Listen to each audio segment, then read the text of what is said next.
When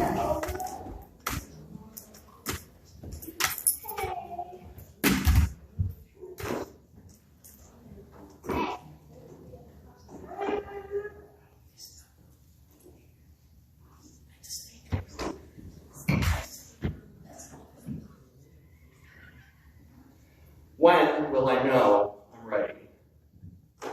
You won't. It's a leap of faith. Spider-Man Into the Spider-Verse is one of my favorite movies.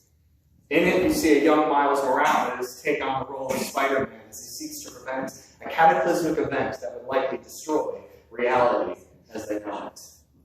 He has friends and mentors in the form of other spider people with similar powers to help him along the way.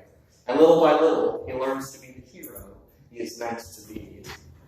But he's still new to the job, too unsure of himself, too hesitant to take up the role of Spider-Man that had been thrust upon him. And as the heroes gear up for the final showdown, it becomes clear that Miles just isn't ready. So his mentor confronts him. Look, I know how much you want this kid, but you don't have it yet. I'm sorry. And Miles asks the question that we all ask ourselves at least once in our lives. When will I know I'm ready? Faith is a difficult and scary thing, and it never really gets easier. You might be newer to following Jesus, or maybe not even there yet. And there's just so much newness and changes and hard lessons. Taking that leap into faith is tough. Maybe you're going through a time of questioning, trying to grow deeper in your faith, trying to push it further, to understand more, to wrestle with harder truths. Maybe you've been a Christian for a long time and you've gotten comfortable with where you're at. You know the teachings, you know the stories, but you're hesitant to look closer. You spent a long time living without any of those big and often jarring revelations. And you're not sure you want anymore. Or maybe even believe that there are anymore. But that is what faith is. There is always more to learn, more to grow, and more leaps to make. But that doesn't make a leap of faith any easier. So allow me to share some of my own experiences and leaps of faith over the years. The first time that I went to Ecuador, I was in between my sophomore year and junior year of college. And at this camp, there were a number of obstacle courses meant to help us build trust with one another and teamwork and develop our faith with different analogies and metaphors, etc., etc. But the one that I really want to focus on was called, fittingly, the leap of faith. It was a large telephone pole-looking thing with little climbing wall rocks all around it. And you would climb all the way up to the top, and then you would stand on the top of the pole. And there was a little bar, like a monkey bar, suspended above the ground. And you were meant to jump from the pole and catch onto it. So me and my group stood there, all gathering around, taking turns deciding who would go next. And sure enough, my friend went first, and another went first, and then it was my turn to go on. And as I got on the various safety harnesses and helmets and everything, one of the camp leaders, who was kind of a mentor to me, he came up to me, and as he helped me do all the safety checks, he said, I want you to hold something in your mind, something difficult, something that you want to let go of. And as you climb, I want you to hold on to it, to focus on it, to fixate, to think about it. And then you're going to get to the top. And when you jump, I want you to let go of it. And so I did. I pictured something in my mind. I grabbed on, making the difficult climb up, one by one, my hands hurting, my legs hurting, my feet hurting. If you ever been rock climbing, you know exactly what I'm talking about. Finally, I made it to the top, and this is the scariest part because you have to stand directly on it, which is not as easy as you might think. You have to balance, it's shaking slightly. I got myself up slowly, carefully, into a squat position, terrified to actually stand up. But slowly, carefully, I stood to my full height.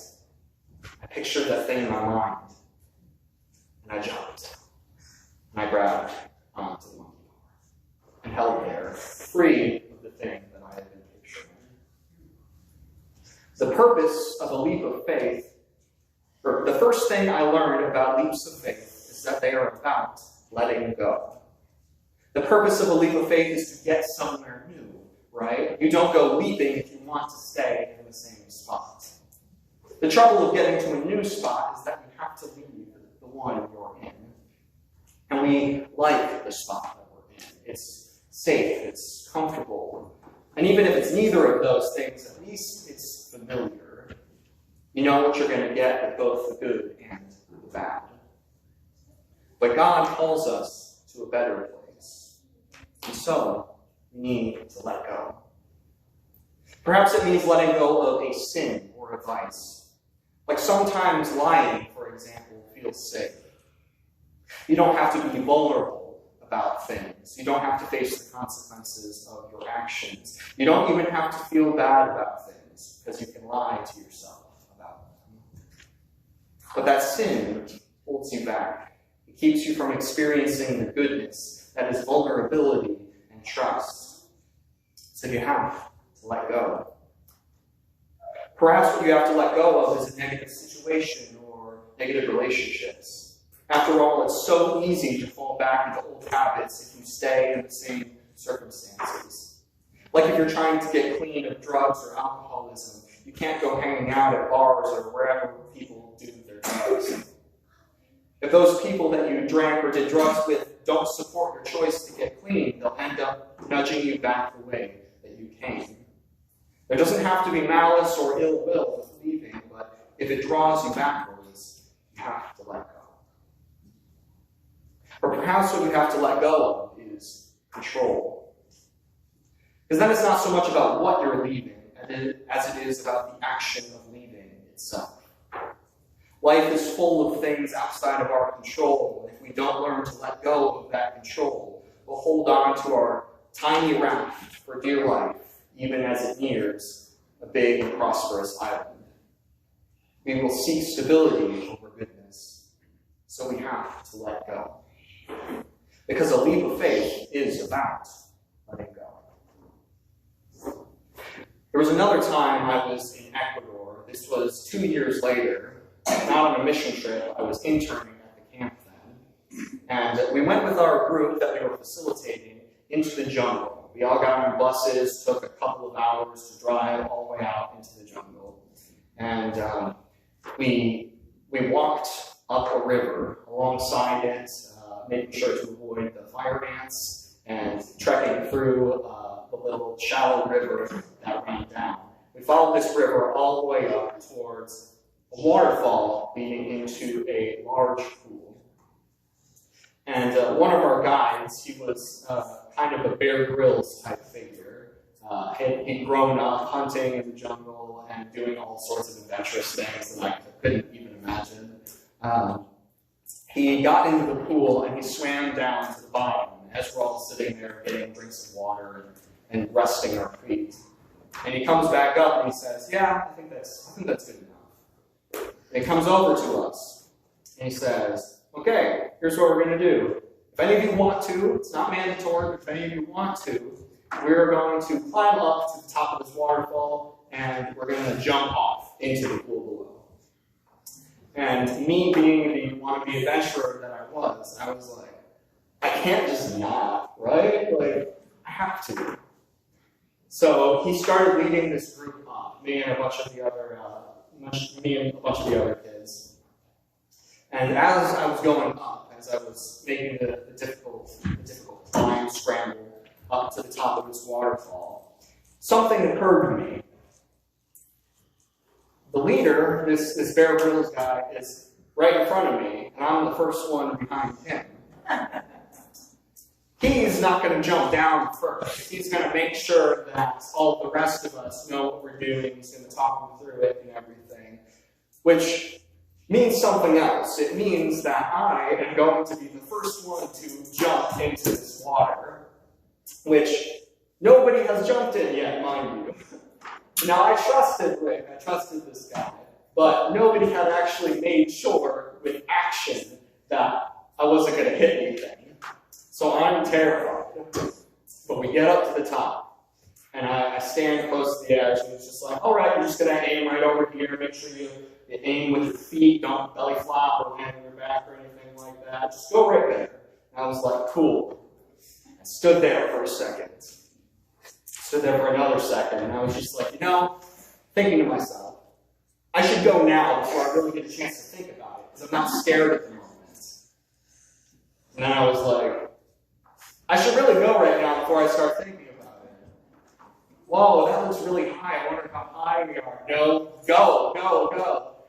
Man, if I think about it much longer, I'm probably going to get freaked out. Go! And I was like, okay. So then I went. And it felt amazing, just like this feeling of weightlessness, just existing there in this space above, looking out over everything. And then I actually started to fall. My stomach lurched, I fell, and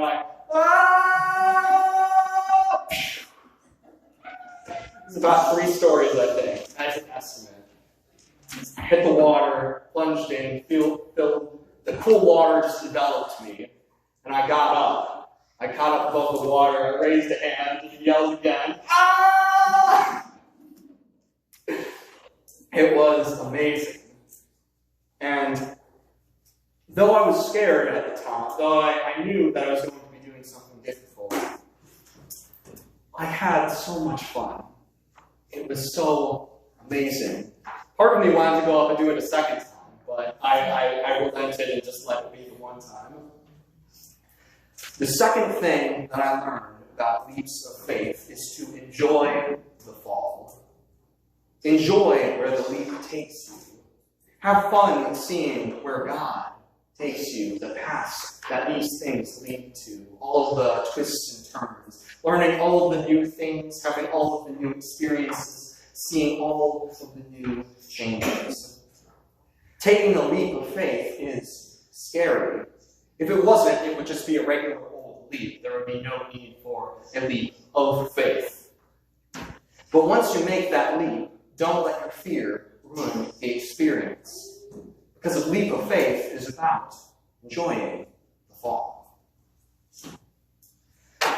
Later in life, I guess not too much later, in my short number of years, but post-college, everything with COVID, I'm working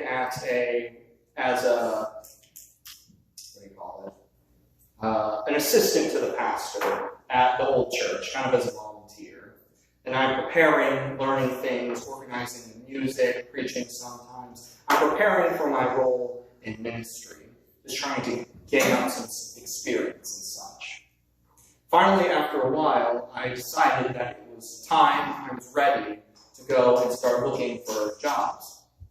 And so I sent out my resumes to different areas. I didn't have too much luck at first. But then I sent my resume here to the Pittsburgh district. And the rest is history. I'll elaborate a little bit more, I guess. I sent out my resume here, sort of expecting to hear back, sort of not. I hadn't had too much luck. But I heard back from the district superintendent, Reverend Dan Eddings. And we talked. It sounded like it was going to be good. And I came out here to visit. I met some of you guys and stayed in a hotel. And as amazing as it was to meet everybody, I was also so utterly terrified. I had never been a lead pastor before. In fact, when I sent out my resume a number of times, I said I wanted to be an associate rather than a lead pastor, because I just didn't feel like I had enough experience. I didn't feel that I was ready. But when I talked to Pastor Eddings, he had some spaces for me. Coming here, I knew that this was the place, but that didn't make it less scary. Terrifying. 8 hours away from my family, never lived on my own before, never been a lead pastor. And I'm not going to lie, I cried a little bit. But I went home and I prayed about it, and I knew this was the place. And although I was scared, although I didn't know what this would bring, I had trust. The last thing I learned about leaps of faith is trust. I trusted that even if my whole life were to go up in flames and everything I had ever worked for was gone, I trusted that my friends and family would be there for me to catch me. But even more importantly and central to this is the trust in God.